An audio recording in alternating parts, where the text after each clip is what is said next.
Ninsabu 3 ijiem biss il-bogħod mill-ftuħ uffiċjali tal-istaġun tas-sajf. Staġun li matulu l-lokalità ta' Buġibba u l-madwar jaraw influss qawwi ta' nies bil-popolazzjoni titla 3 darbit aktar milli tkun fix-xhur xitwien.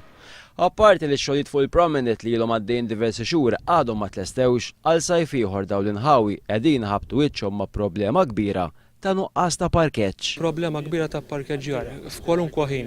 Jekk tistgħu taraw bħalissa sa ta' wara nofsinhar u għadu Ġunju għadhom ma ġewx residenti għadhom ma ġewx il-villaġġatura ġew problema kbira ħseb wara 50 ta' ġimgħat oħra.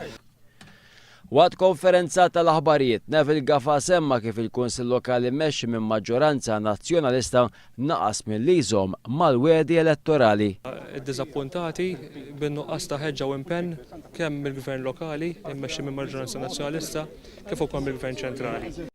Il-Kunsiller Laburist Raymond Tabboni qal li residenti xebaw jisimgħu wedi u issa tilfu l-fiduċja fil-Kunsill Nazzjonalista immexxi mis-Sindku Graziella Gallia. Fost il-wedi kien hemm dak ta' multi parking li iżda minn dan kollu ma ġara xejn minkejja li l-applikazzjoni għalih ilha li tresqet aktar minn 8 snin. Preżenti għall konferenza tal-aħbarijiet kien hemm id-deputati Laburisti Stefan Bontempo, Evarist Bartolo u Michael Farrugia. Huma appellaw il-Gvern biex jew azzjoni urġenti ħalli tissolva l-problema ta' parkeġġ fġieħ ir-residenti u l-komunità kummerċjali. Qalu bl-atteġġament jew f'Buġibba u l-madwar il-Gvern Nazzjonalista qed jibqa' jkun insensittiv għal gwadan tal-komunitajiet.